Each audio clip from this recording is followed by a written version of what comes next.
En su fiesta, que yo pagué, mi hermano dijo que esa mesa era solo para la familia, así que me fui y cancelé todas las cuentas que mi familia estaba pagando. Al día siguiente, hubo 27 llamadas perdidas de él y de mi madre. Mi madre me llamó días antes de la fiesta pidiéndome ayuda. La fiesta de compromiso de mi hermano era carísima y, como siempre, esperaban que yo la solucionara. Contesté ya sabiendo lo que me esperaba.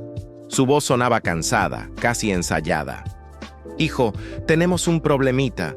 Los gastos de la fiesta de compromiso han subido más de lo previsto». «¿Y esperas que yo cubra eso?», pregunté. Hubo un breve silencio. «Siempre has ayudado y eres de la familia», respondió, como si con eso terminara cualquier discusión.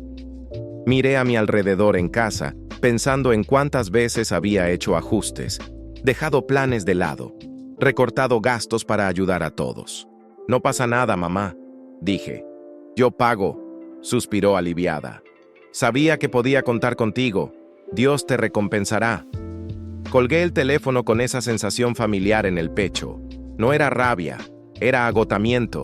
Un agotamiento de siempre, de alguien que siempre lo resuelve todo y nunca se le recuerda a la hora de sentarse a la mesa. En ese momento, aún no imaginaba que unos días después descubriría exactamente qué lugar me tenían reservado en esa fiesta. Acepté pagar todo sin quejarme. El local, la comida, las bebidas, el mejor buffet, el mejor filete. Ya estaba acostumbrada a ayudar. Hice las transferencias, confirmé los contratos, respondí los mensajes de compromiso como si fuera mi responsabilidad.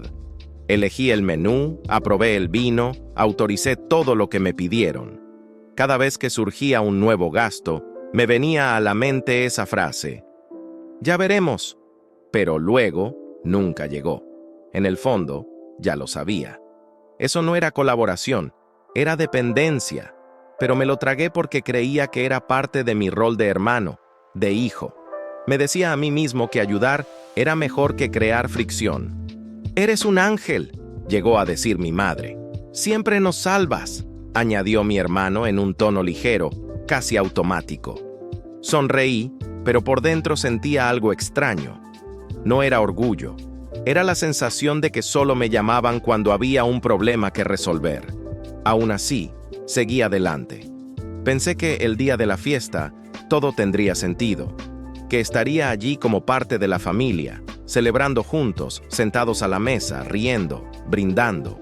En el fondo, sabía que no era ayuda, sino uso, pero prefería ignorarlo para evitar conflictos. Siempre he sido así, la que resolvía los problemas, la que cedía, la que lo dejaba pasar para no crear un problema. Me decía a mí misma que así es la familia, que a veces damos más de lo que recibimos, pero, en el fondo, esa sensación no me dejaba en paz. Cada vez que ayudaba, nadie me preguntaba si podía. Simplemente asumían que lo haría. No había conversación, solo expectativas.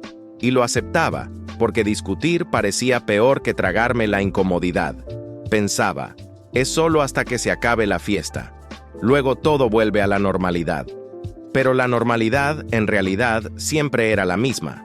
Yo resolviendo problemas, ellos decidiendo, yo pagando, ellos sonriendo. Evitar el conflicto se convirtió en un hábito, un silencio cómodo para ellos, pesado para mí. Ignoré las señales porque no quería ser la difícil, la desagradecida, la que arruina el ambiente. Pero esa decisión tenía un precio, y solo lo entendería cuando el conflicto, que tanto me había esforzado por evitar, me llegara. Justo en medio de la fiesta. Llegué a la fiesta bien vestida, tranquila, creyendo que sería parte de ese momento. Después de todo, era familia, o al menos eso creía. El salón estaba impecable, luces cálidas, música suave, todo tal como lo había ayudado a elegir. Reconocí el buffet justo en la entrada, el mismo que había aprobado sin discutir el precio. Vi cómo servían el filete, tal como lo había pedido. Grueso, perfectamente cocinado, un plato precioso. Por un segundo, pensé que valía la pena. Saludé a algunos invitados, sonreí y les deseé lo mejor. Mi hermano pasó rápidamente a mi lado y me dio un abrazo corto, de esos que parecen más una obligación que cariño. «Hablamos un rato», dijo. «Busqué a mi madre. Estaba ocupada, riendo, recibiendo cumplidos, como si todo lo hubiera organizado ella. Cuando nuestras miradas se cruzaron, sonrió, pero no se acercó a mí. Pronto noté la extraña atmósfera. Miradas rápidas, sonrisas forzadas, conversaciones interrumpidas al acercarme. Era sutil, pero imposible de ignorar. Me acercaba a un grupo y el tema cambiaba. Las risas se apagaban, se alzaban las copas de repente. Alguien inventaba una excusa para irse. No parecía casualidad. Caminé por el pasillo intentando comprender. Saludé a parientes lejanos, conocidos del trabajo de mi hermano, gente que apenas me conocía, y sin embargo, me miraban como si estuviera fuera de lugar. Pasé de nuevo junto a la mesa principal. Mi hermano estaba animado, hablando en voz alta, contando historias que nunca había oído. Mi madre estaba de acuerdo con todo, sonriendo. Ninguno de los dos me llamó. Fue entonces cuando me di cuenta. Estaba presente, pero no me incluían. El ambiente que antes parecía elegante empezó a sentirse frío. El sonido de la música se apagó. Incluso la comida, que había elegido con tanto cuidado, perdió su sabor con solo mirarla. Sentí esa opresión en el pecho, esa advertencia silenciosa que intentamos ignorar. Algo anda mal. Antes de que pudiera siquiera pensar en irme sola, mi hermano se acercó de nuevo, esta vez sin sonreír. Y fue allí, en pocas palabras, que dejó claro cuál era mi lugar en esa fiesta. «Esta mesa es solo para la familia, ¿de acuerdo?» Por un segundo, pensé que lo había malinterpretado. Miré la mesa, luego a él, esperando una explicación que no llegó. Evitó mi mirada y habló rápido, como si quisiera terminar la conversación antes de que se convirtiera en un problema. «¿Qué quieres decir?», pregunté, aún intentando mantener la calma. Discretamente, inclinó la cabeza hacia la mesa principal, donde estaban la novia, el suegro y algunas personas importantes. «Es que hoy hay gente a la que debemos impresionar. ¿Entiendes? ¿Entiendes?» Esa palabra me dolió más que si hubiera sido grosero. Déjame decirte algo aquí, en medio de esta historia. Mientras todo esto me sucedía, me costó mucho entender que ayudar no es lo mismo que ser humilde. A veces confundimos amor con obligación y pagamos un alto precio por ello. Si esta historia te resuena, dale a me gusta ahora. Esto ayuda a que este video llegue a más personas que podrían estar pasando por algo similar.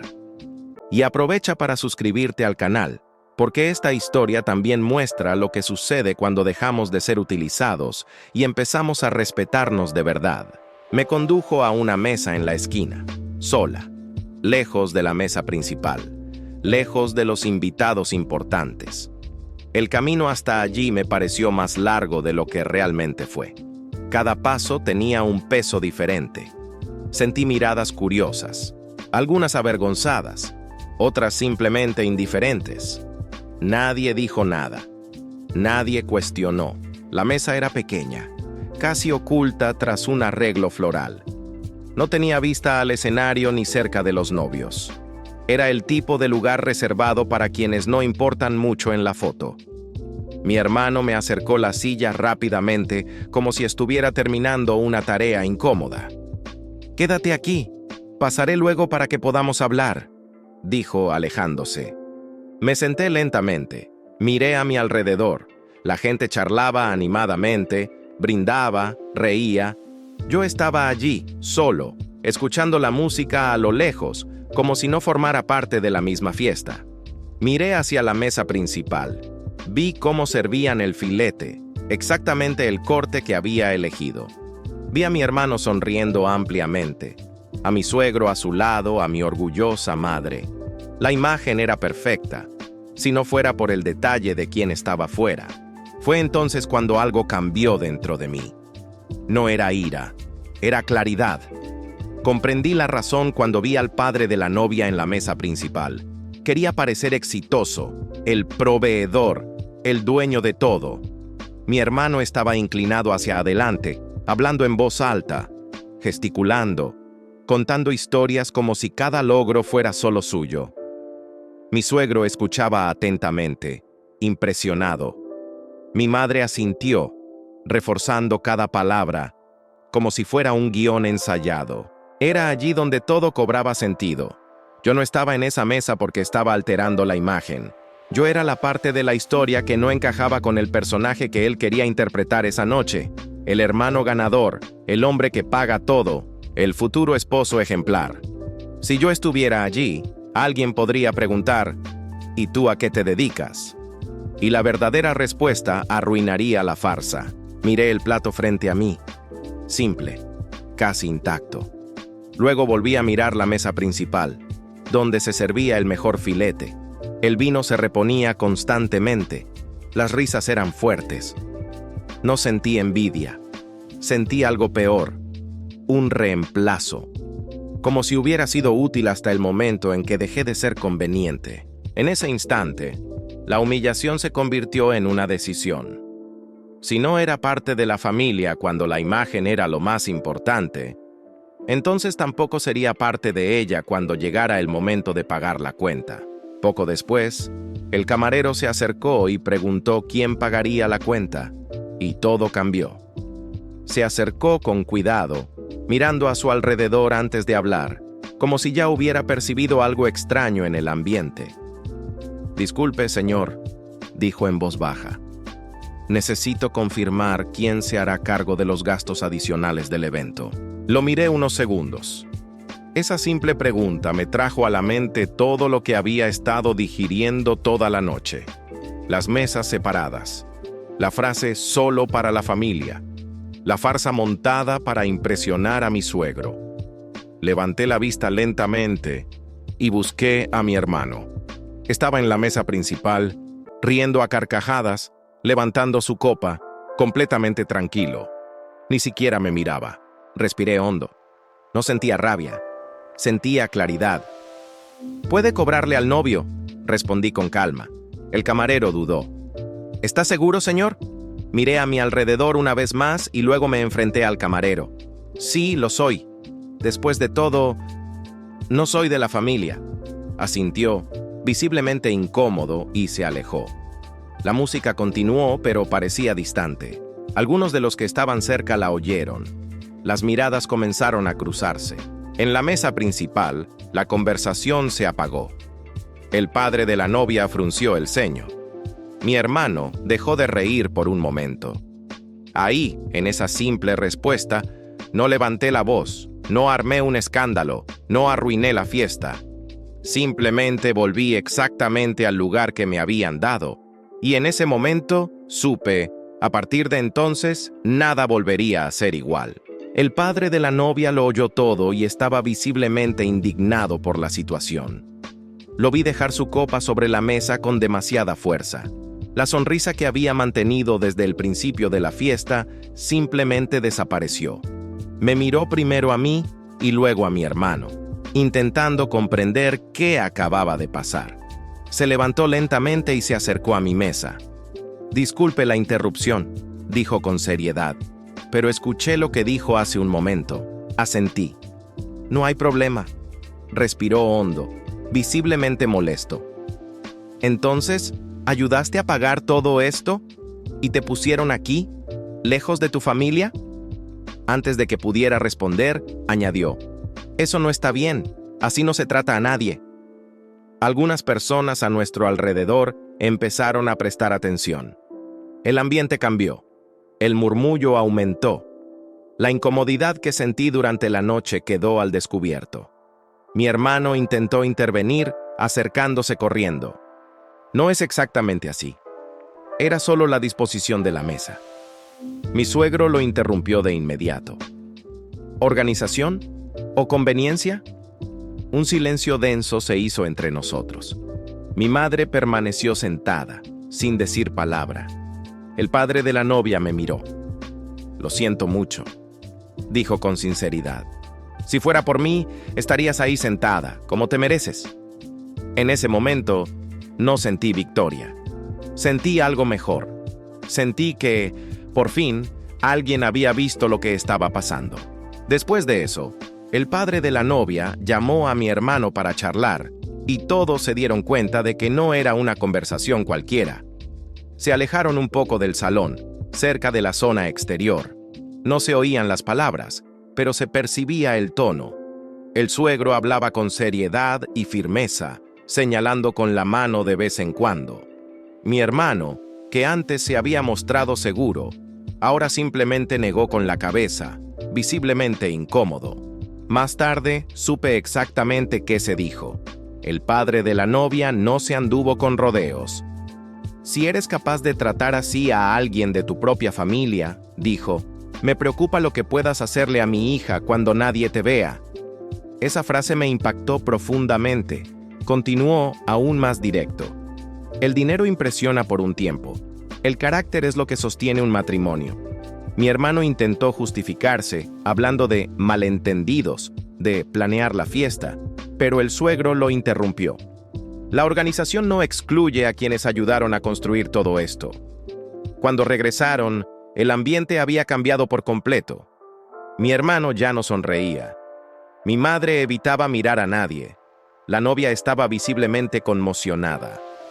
En ese momento, me di cuenta de algo importante. La imagen perfecta que mi hermano había intentado proyectar esa noche se había derrumbado. Y no fui yo quien la echó abajo.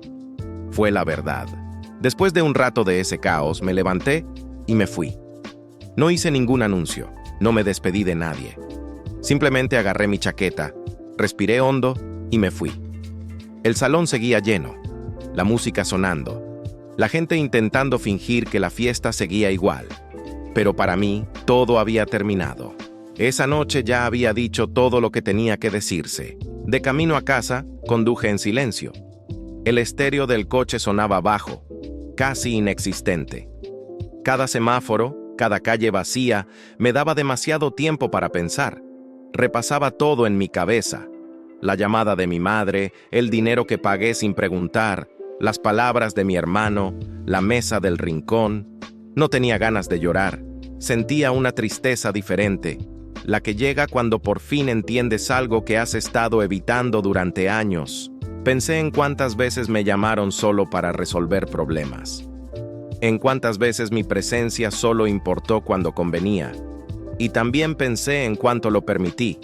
Llegué a casa, apagué el coche y me quedé allí unos minutos, con la mirada perdida. Fue allí donde tomé la decisión más importante de esa noche. Ya no iba a mantener a una familia que no me reconocía como parte de ella. En cuanto bajé del coche, después de tomar mi decisión, entré sin encender todas las luces. El silencio interior era diferente al de la fiesta. Era un silencio limpio, sin juicios, sin exigencias. Dejé la llave sobre la mesa, me quité la chaqueta y respiré hondo. No había rabia ni prisa, había claridad. Abrí la libreta y me iluminó el rostro, aún cansado de aquella noche, como si estuviera listo para presenciar algo importante. Empecé con las facturas más obvias: alquiler, tarjeta de crédito, suscripciones, servicios, una a una. Las abrí, comprobando importes, fechas, historiales. En cada pantalla, un recuerdo. Esta la tomé cuando faltaba. Esta era solo por unos meses. Esta nunca volvió a su nombre. ¡Qué curioso!, murmuré para mí. Todo esto siempre funcionaba, porque yo estaba allí. Cancelé. Confirmé. Pasé a la siguiente. No fue un gesto impulsivo. Fue organizado, casi metódico. Como si por fin estuviera poniendo cada cosa en su sitio. Mi celular empezó a vibrar sobre la mesa. Lo ignoré. Continué. Cada cancelación parecía quitarme un peso invisible de encima. No era venganza, era poner un límite. Hice una pausa, miré la pantalla llena de confirmaciones y pensé en la frase de mi hermano. Esta mesa es solo para la familia. Acomodé mi silla, volví a mi portátil y continué. Aún quedaban cosas por revisar. Y no tenía ni idea de cómo reaccionarían cuando se dieran cuenta.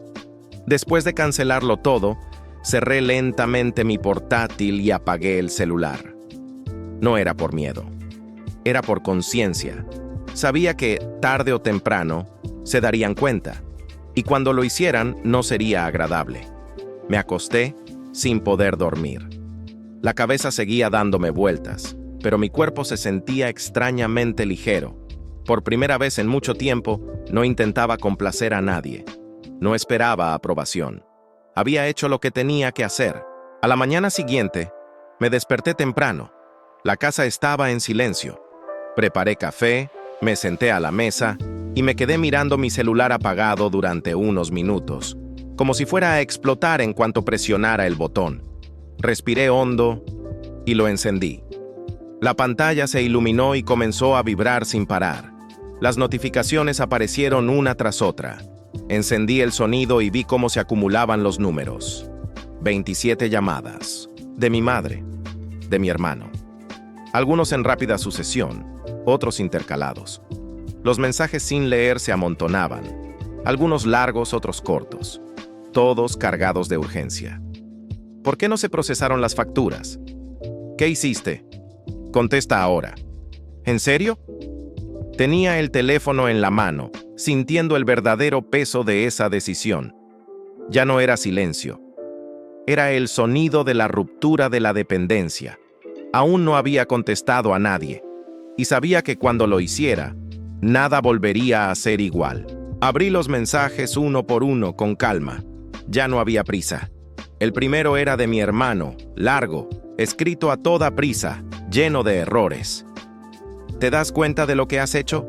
Casi arruinas mi compromiso. ¿Y ahora quieres arruinar nuestras vidas también? Lo leí 2 veces. No por duda, sino para confirmarlo. En ningún momento me preguntó por qué. No me preguntó cómo estaba. No reconoció nada de lo que había hecho. Siempre se trataba de él. Siempre de las consecuencias para su vida. Abajo aparecieron mensajes de mi madre. Hijo, te perdonamos.